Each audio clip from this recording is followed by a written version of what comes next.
Hi, everyone. My name is Chuck Warner. And I'm Dana Abbott.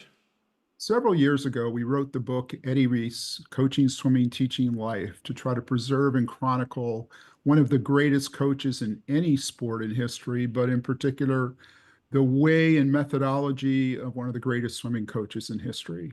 And we are here today to tell you a little bit about chapter 10, which is entitled Chris Kubik. Dana, everybody might not know that name, but can you explain a little bit who Chris Kubik is? Chris Kubik is half of the magical duo of Eddie and Chris that worked together for 30 plus years.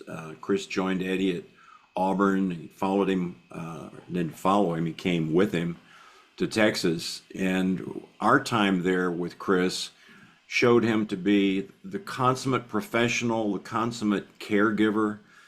Anything needed taking care of, Chris seemed to sense it before anybody else did. And besides taking care of the swimmers and guiding the assistant coach staff, there were five of us, he took good care of Eddie too.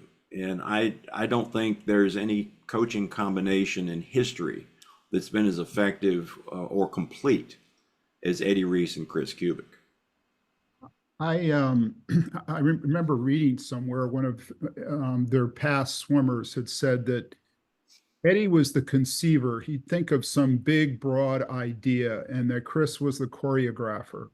It was as though Eddie would say it would be great to have donuts tomorrow at practice. This is a terrible example, but because they wouldn't have donuts at practice, but he would come up with some idea, and then there would be donuts at practice the next day. Chris would just get those things done without any fanfare, kind of behind the scenes.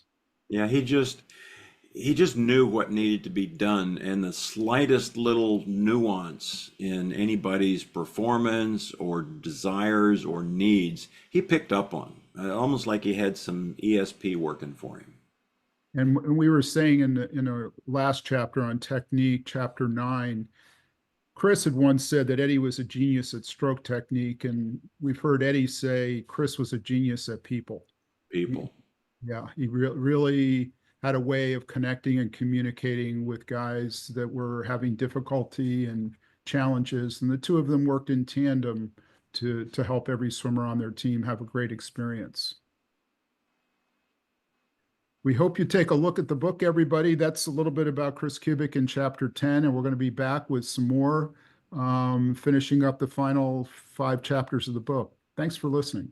This is a great read, and if you get the audiobook, it's a fantastic listen. Hear Eddie's voice, join us.